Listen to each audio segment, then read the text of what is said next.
Hi, everybody. Welcome to Christmas in July. I'm so excited to be here. As Jason said, I'm Jennifer Kern from Magical Moments Vacations. Among other things, I'm a family travel specialist. And as you'll come to see in this presentation, one of the ways that I have really become known in the business over the past decade is through very enthusiastic, I hope, and detailed planning for Disney destinations, including theme parks. So I want to just talk to you today about visiting the theme parks at Christmas time, holiday times, giving a gift of a theme park vacation, which is a great option, um, and just sharing all of that with you today. So I'm just going to share a little bit about focusing on Walt Disney World today, but in the future, if you have questions, I can help you with all of the Orlando theme parks and many more. So Disney World is a fantastic destination for families. I think that's a well-known thing. We have characters, we have shows, we have attractions. A few things I think are maybe less well-known if you haven't been to theme parks before is, one of the things I think Disney really does better than anyone else. Better than even the neighbors down at I-4 and other parts of Orlando, is they have attractions that cater to the whole family and that the whole family can enjoy together. Of course, there are some attractions like you see the Tower of Terror on your screen that do have a height requirement, but there's nothing that's just for little kids or just for adults. There's a lot you can enjoy together. So you can see that picture of my family a few years ago because we've actually added to our family recently. So I need to update that when we return to the parks. But just things you can all do together. And I think that's a big part of the holiday spirit. So whether you're going as a couple or with friends or as a whole family, most of the time you're going to be able to spend that time together. And I think that's a great thing to do for the holidays. And I'm also going to talk, of course, about one thing you might not expect to is that it's a great vegan destination. So I definitely want to inform you about that. But just a few things I want to touch on about holidays at Walt Disney World. And again, I could talk about Disney World for weeks. I could probably talk about the holidays for days. But I'm just going to give you a little bit of a touch, a little bit of inspiration for you. So a couple of my favorite things. So there's resort decorations. That might be something you haven't thought about. All of the Disney resorts get fully decked out for the holidays.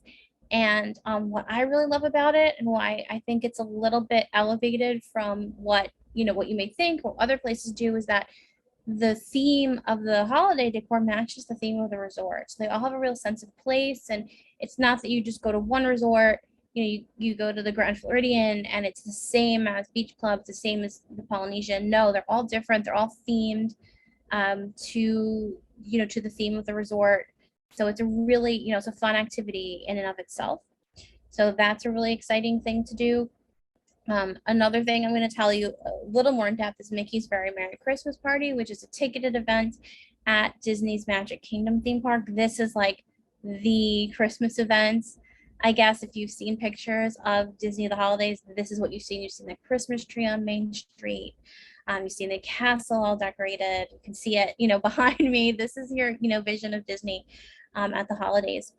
And I love also Epcot's Festival of the Holidays, which we'll talk about, which of course involves wonderful music and stories and food and vegan food. So we're going to talk about that. You can't talk about Epcot without talking about the food. And part of that is Candlelight Processional, which I love. And then not on this slide, there are events at Disney Springs for the holidays. There's shopping, there's special merchandise. You can meet Santa. You can do all kinds of holiday shopping. You can, of course, have all kinds of fun holiday meals. So there's a lot to do. I mean, you could probably spend a whole week at Walt Disney World just seeing holiday lights and holiday events and doing things specific to the holidays. So I'm really excited to share all of this with you today. So as promised, I'm going to tell you a little bit more about Mickey's Very Merry Christmas Party. This party is, as I said, a hard ticketed event. It takes place at Magic Kingdom, and it starts at 7 p.m. It runs till midnight.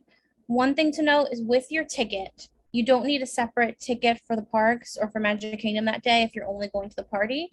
Your park ticket will actually allow you to get into Magic Kingdom at 4 p.m. So that's just a good tip for you. If you want to kind of save a little money by not having a park ticket that day, relax by the pool, go shopping at Disney Springs, save your energy for that party that night. That can be a really good way to plan it.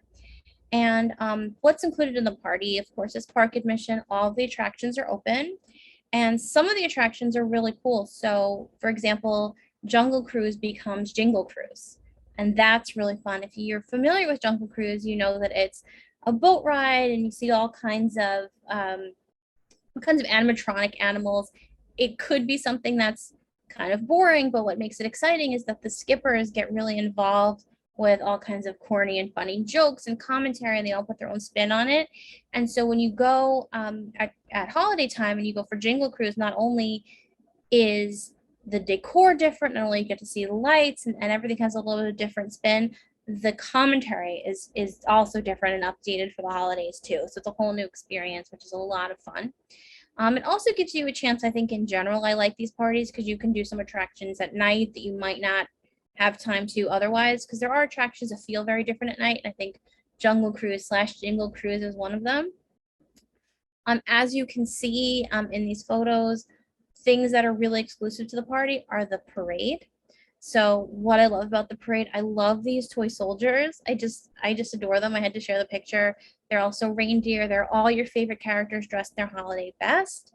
And probably the most exciting to me is that it will snow on Main Street. And so it's probably, hopefully our weather doesn't get too crazy and we start to see real snow in Florida. But so this is your only chance to see snow in Florida. And it really adds. Is that real snow, Jennifer, or is that? It's magical snow. So if you want to know, I believe it's made of like soap. Okay. So it does kind of dissolve. It's not clear, not cold. So we don't want to be cold. And it doesn't harm anything. It's made of like some kind of it's almost like bubble soap, but they make it. Got it. No. But it's a really magical feeling. And the decorations are just beautiful all around the park. And if you don't want to go to the party, if you just don't want to stay up late or it's just not your thing, you can definitely see all these decorations during the day as well. But this parade is going to be different. There's a very special fireworks show, which you can see a picture of. Doesn't really do it justice. So the castle projections are just beautiful and they're themed to the holidays. And these holiday parties also use the panoramic fireworks. So if you've seen a fireworks show, every night at Magic Kingdom, they don't use the panoramics. It's only during these special events. And so you feel like you're just surrounded by fireworks at times, and they're really, really cool. So that's just a tip that it is a little bit different, is a little bit special. There's also a special Christmas stage show. There are special meet and greets, so you can, every year is a little bit different, but you can meet Santa Claus, you can meet characters in different outfits. So they're going to be, some people like to kind of collect characters in different garb. And they're also going to be characters often that you don't see all the time. So you might see, for example, Jack Skellington dressed as Santa.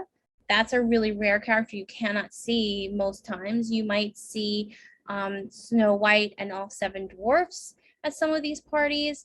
You might see princesses with their princes.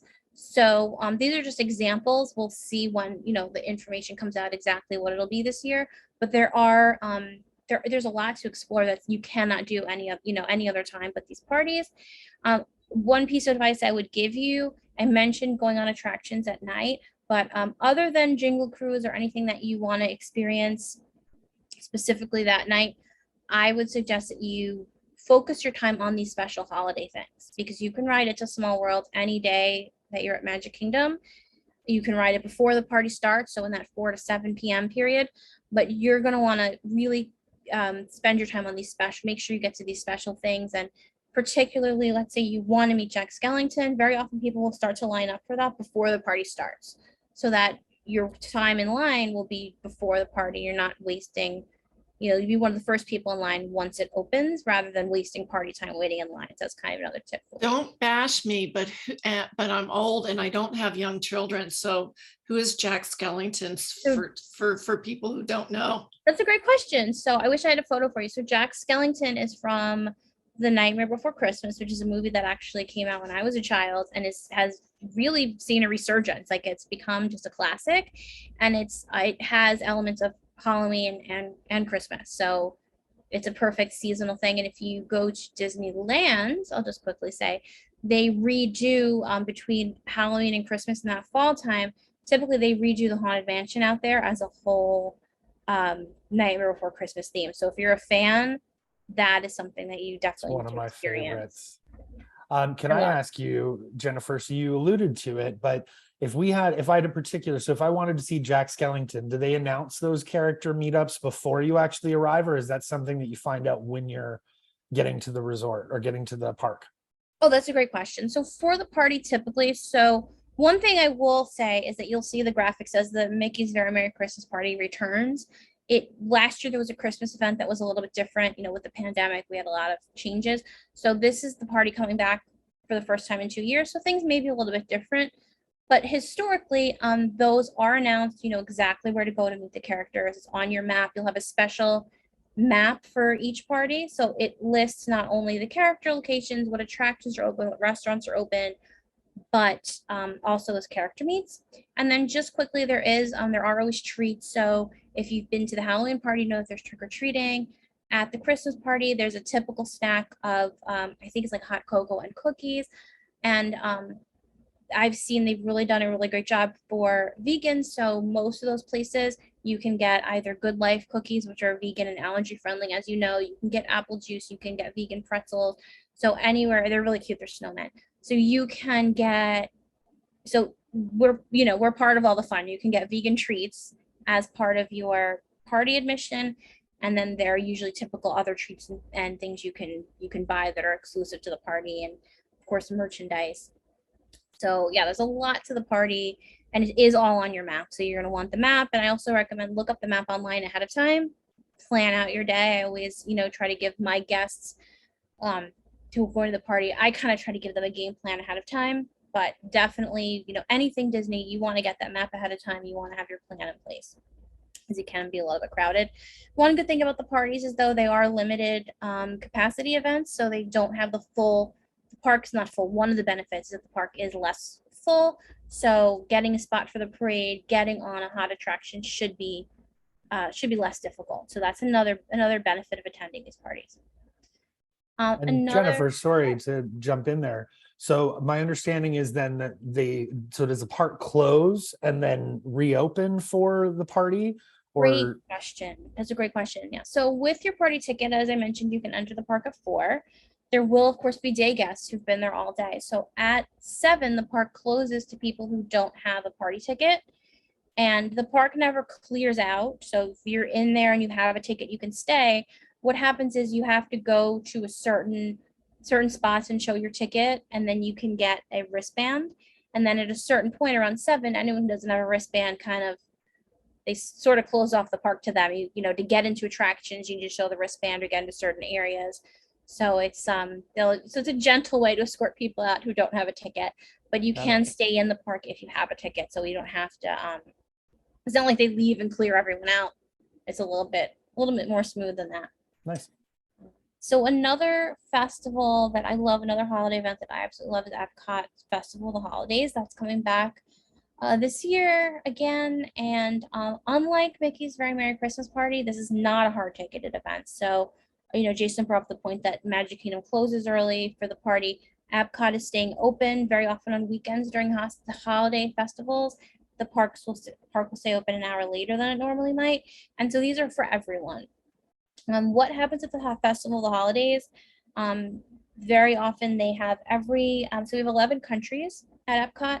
So every country is going to be decorated for the holidays.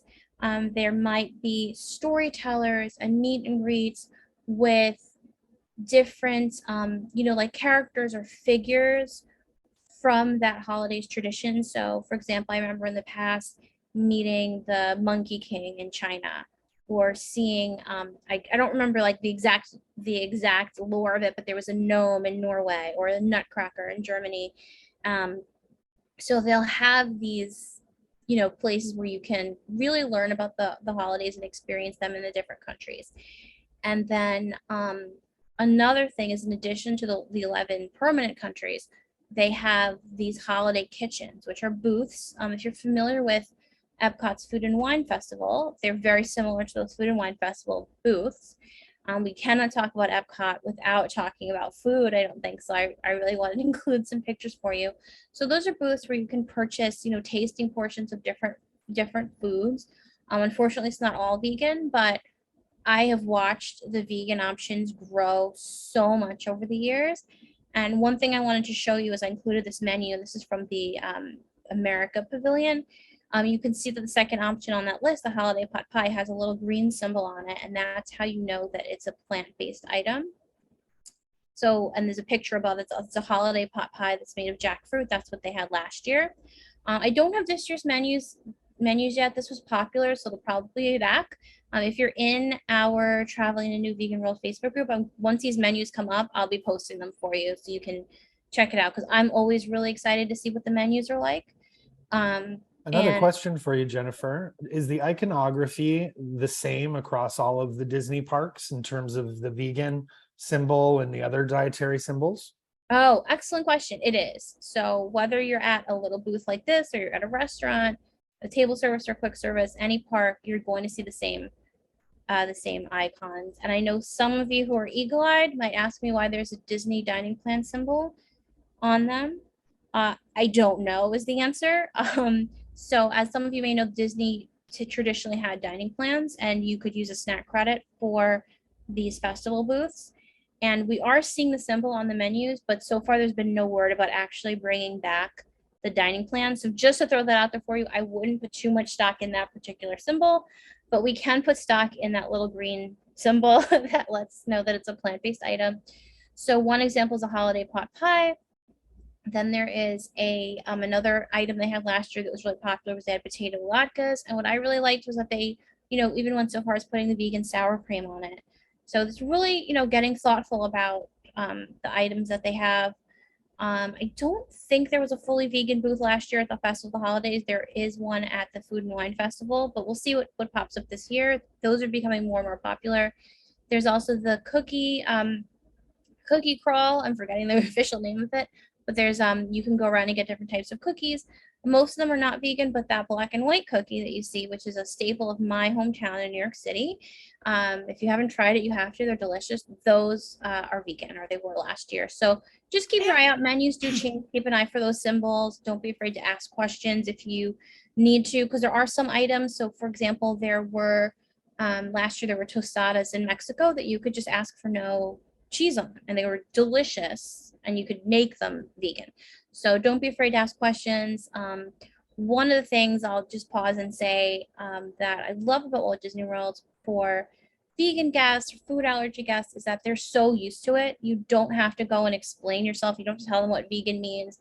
They know, and they're ready to accommodate you. All the restaurants now have they might have a separate vegan and vegetarian menu to show you that has more items even than the regular menu, or they have these symbols that show you it's vegan. The chefs are very knowledgeable. So you could really feel comfortable anywhere you go, knowing that people will understand what vegan means, that they're going to have something for you.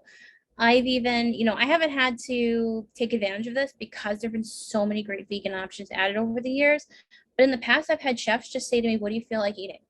When there wasn't a lot on the menu, they were willing to make me whatever I wanted. So it's super, super accommodating. And these festival booths are less equipped to make a lot of changes because they are just little, smaller than a food truck booths. But with these symbols designated, it does make it, easy enough to navigate and find what you want. So I think that's great. And I hope we can all go there. And the more demand they see for these items, the more they're going to have. So, we can speak up that way. And the more we, ask for vegan items, it's definitely been a positive change that I've seen, in Do you know that if Disneyland is on par with this versus Disney World? Yes, so I would definitely say they're on par. I mean, one thing I would just say to you that it's in Southern California, which I think generally is a great place to be if you're vegan, at least in my experience. Yeah, I would say that Disneyland has been even ahead of the game. I think just because there's even more demand for vegan food out there, for healthy food. They had California.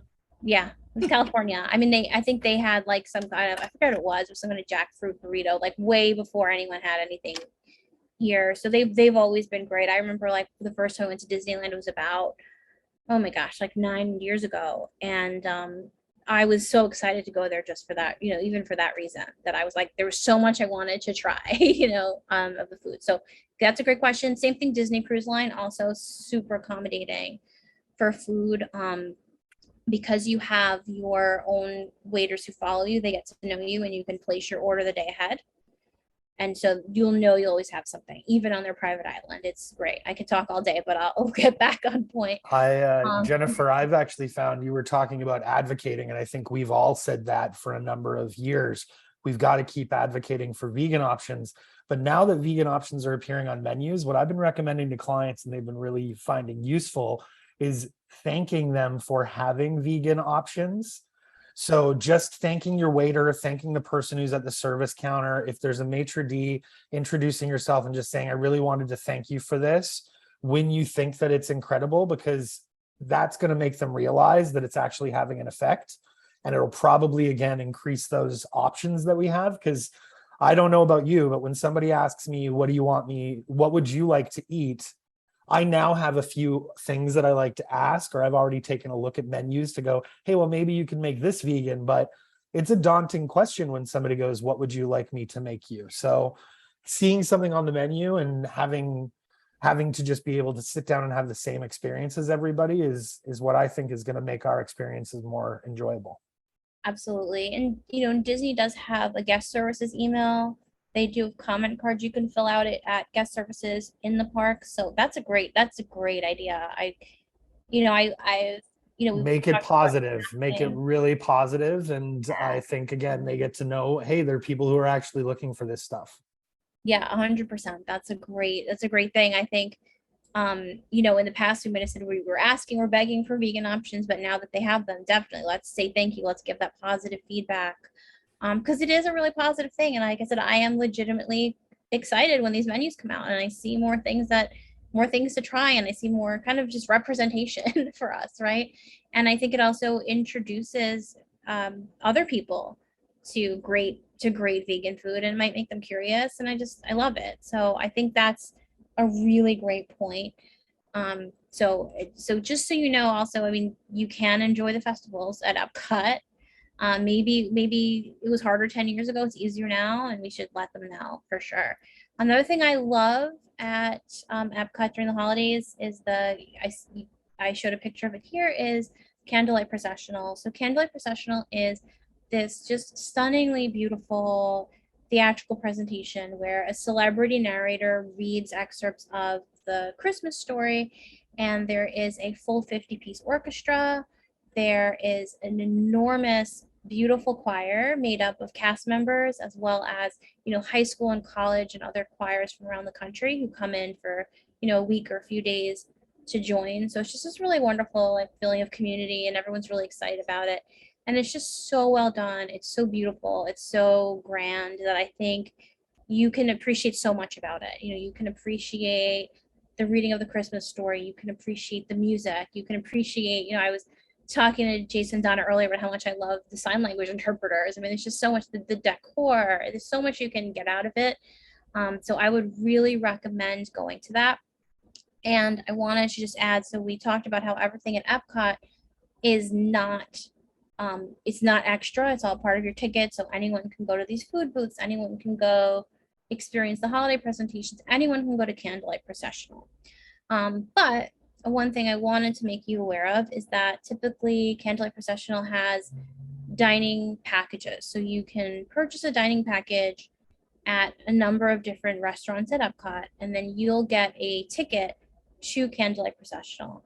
And what does that mean? It means that you can go right before the show, walk up, and go right into a great seat in the front part of the amphitheater. Whereas if you don't have that ticket, you have to just wait in line and, take available seats. So it guarantees you a seat and it guarantees you a good seat. When do you want to use this? I would say when the celebrity narrator is really good and really popular. So a really popular, he didn't do it last year, but a really popular over the years narrator has been Neil Patrick Harris. And I'll just tell you, when I did it, I am really glad that I was, had the forethought to buy the dining package, because I was able to just walk up and take my seat. There were other people who were online from about 11 a.m. for a 5:30 show. That's how popular he was. Other, narrators aren't as popular, might not draw that much of a crowd, and the processional is given a few times a night. So if you miss the first one, you can try to see a later one. You don't need the dining package, but if you definitely want to go to it, or if there's a narrator you definitely want to see, I would recommend purchasing the package. Just to take a little bit of stress off of your day. That's also, it's always my advice, is if something can, take a little bit of stress off and make it really fun. That's what I always like to recommend. And that's, that always comes in the planning. I always try to make sure that my guests are really well equipped with everything. So things that you need to know. So you may, we're having this Christmas in July event. You're getting so much great vacation and gift inspiration. So you may be thinking about either, visiting Walt Disney World during the holidays, or you may be thinking about visiting maybe next year and giving the trip as a gift. And, I kind of thought about breaking this up into 2 slides, but I realized my advice is really the same. Number one, just book as soon as possible. For this holiday season, availability is already getting limited. It'll be coming up very quickly onto your dates when you need to book dining and tours. So we just want to have that ready. Everything, I think, the other, travel agents, Jason, Donna would agree with me. All kinds of places right now are booking up much faster than they did before. So this pre-planning is so important. So maybe before I would have said, oh, if you're booking for next fall, you can wait. But I would say, if you know what your dates are, let's just get them on the books so that I can guide you, or your travel advisor can guide you to the best place for you, after a conversation, and not just, oh, here's what's left, let's make it work. I think it's always better to have choice. And there's really no downside with Walt Disney World specifically, because your deposit is just $200 in most cases. It's fully refundable up to 30 days before. We can modify it. One of the things that I do and many travel advisors do is I will monitor for discounts, and they can be applied after you book. So there's absolutely no downside. There's only upside of locking in your room and your package and knowing that it's settled. In the new world, one thing I will say, and I could talk a lot about, is, if you've been to Disney World 5 years ago or 3 years ago, it's almost like you haven't been, because so much has changed. And it would almost be a full-time job if you were to try to research it yourself and figure things out. And especially, I think if you try to research, you'd find very quickly that there's a lot of out-of-date information out there. So you really want to make sure that you're working with a travel advisor who really knows Disney and can help you stay up to date. So one of the things you want to make sure you do as soon as you're booked is to make your park reservations. Those are still required. So since the pandemic, when Disney came back, you have to choose which park you'll start your day in and book that ahead of time. And they do book up, especially with all these exciting new attractions opening, like Guardians of the Galaxy Cosmic Rewind, with Remy's, with Rise of the Resistance. These are all drawing a lot of people certain days, and you just want to make sure that you get into each park. So you want to make those reservations. And if you're going to the holidays, you want to know about the holiday events. You want to plan your trip appropriately so that you have, for example, Mickey's Very Merry Christmas Party is not offered every night. So we want to make sure that you plan your trip not only so you have time to go to the party, but also, here's a tip, you also want to make sure that the day that you go to Magic Kingdom, if you're having another day at Magic Kingdom, is not a party night. Because if you go to the party on a party night and you don't have a ticket, as I mentioned, you do have to leave by 7. And that means you won't see any fireworks. You won't have time to see attractions at night. So the normal Disney fireworks for the night don't occur on party nights. So you just won't see them. So I always recommend, let's plan your Magic Kingdom Day a day that there's no party, so that you can make sure you got those fireworks in. So it's just something to think about. Or if you have multiple days, you might want to do one on a party day because it'll be less crowded. There's just, there are things that we can think about as we plan, but knowing that landscape is so, so important. And if you're not going during the holidays, if you're planning to give your gift as your trip as a gift and go next year, summer, fall, spring, it's always good to have an idea of what's going on. So we have all these things. There's run Disney events like Disney Marathon or the Princess Half. Epcot festivals now are all year. There's Festival of the Arts, the Flower and Garden Festival, Food and Wine Festival, which is probably my favorite. The festival holidays we talked about. There's the Mickey's Not So Scary Halloween party, which is much like the Christmas party. So things you want to plan your time around. And specifically talking about the holidays, one thing that I want you to know if you are thinking about that is that, for example, the week between Christmas and New Year's at Walt Disney World and many travel destinations, I would say, is the busiest week of the year. So it's a really magical time. And I think there probably is something about being there on Christmas, if that's what you want. That can be a great thing. But to know that it is going to be busy, it is going to be crowded, and it is going to be expensive.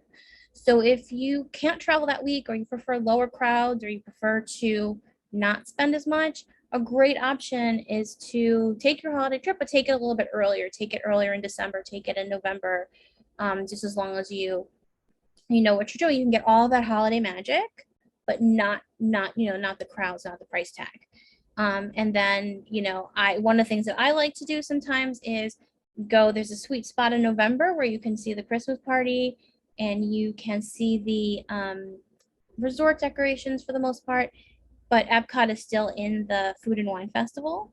So that's kind of fun. So one thing to know, I think I forgot to mention, is that the Epcot events don't start, for example, this year till November 25th. And that's because we wait for that Food and Wine Festival, which runs from mid-August to mid-November, to finish out before they transition over for the holidays. So if you want to go in November, you can still get a lot of holiday fun and that Food and Wine Festival.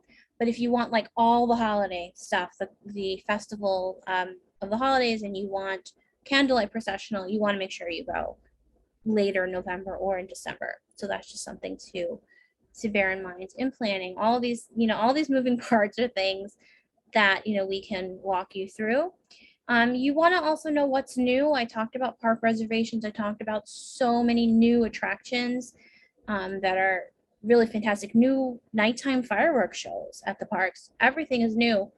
But what you really want to know about are the new logistics. So in addition to the park reservations, one thing you really want to know about is Disney Genie Plus and Lightning Lanes. So again, we could talk way in depth about this, but I just want to give you a little bit of an idea. If you've been to Disney parks in the past, you may have experienced Fast Pass, either with paper Fast Passes or Fast Pass Plus, which you would make reservations ahead of time. So what Fast Pass is, which we can now call Lightning Lane, is you, instead of waiting in the regular standby line for an attraction, you can set up a time when you can go through a special line, the Lightning Lane, and your wait time for that attraction will be 0 to 15 minutes. So you can really avoid crowds using this process.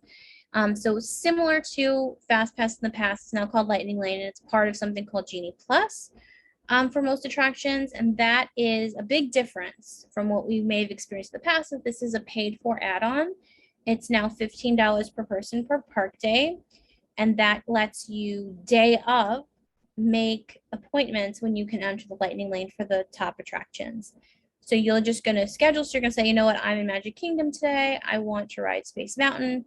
You'll go in, you'll set up your appointment. Okay, at 10 a.m., between 10 a.m. and 11 a.m., I can go to Space Mountain and I will have a shorter wait. And then once 2 hours have passed, or once you've used that, then you can go to your next attraction and make that reservation. But we can get way in depth about that, but that's just an idea.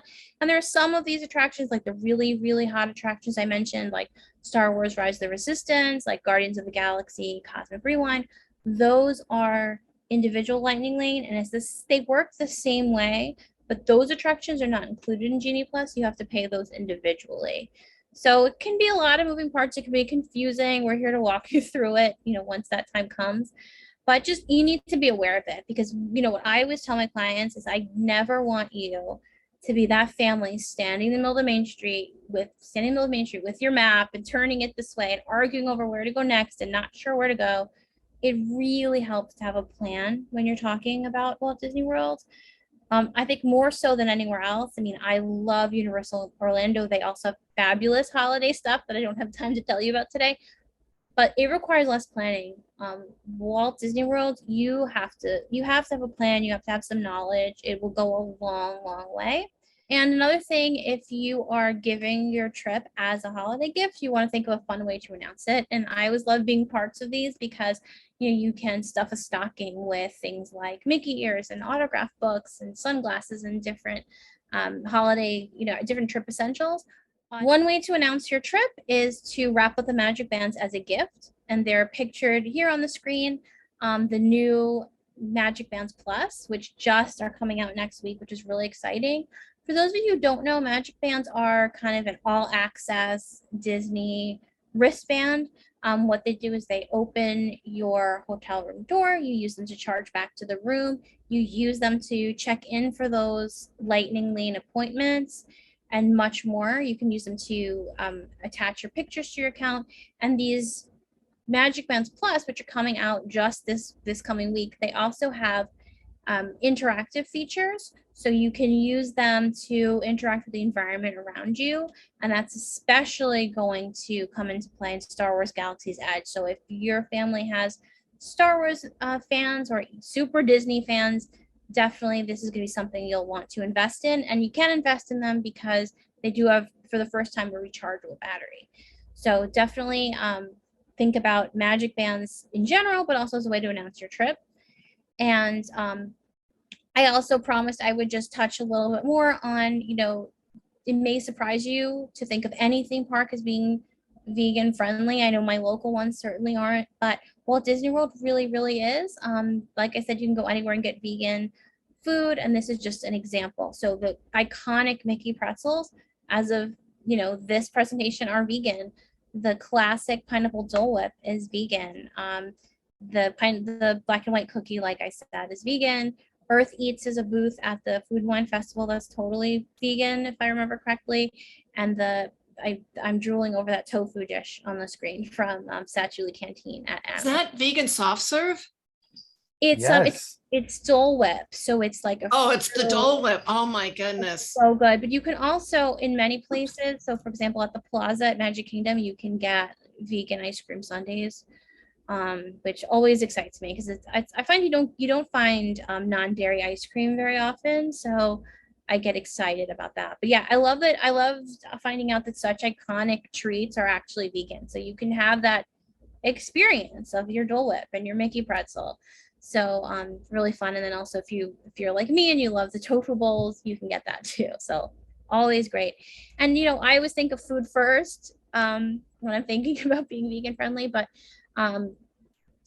Disney World is so much more as well. I mean, you can stay, I'm just going to touch on this briefly. If you prefer to cook for yourself, you can stay in villas, you can stay in deluxe accommodations, you can stay in more value accommodations, all to suit your needs. You can even camp.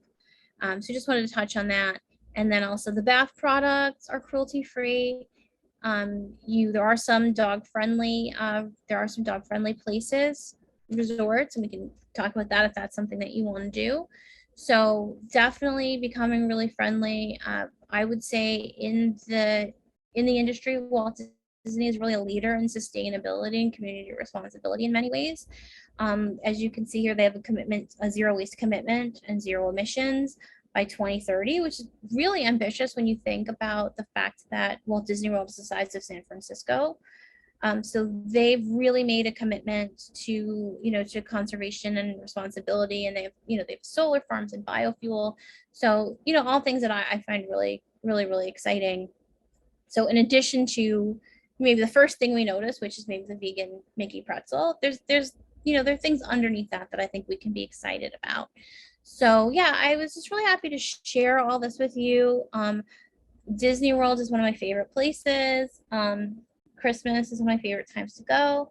And one thing I would just say is there's just a lot that I did not get to touch on in this presentation. I could have gone on for, like I said, days probably.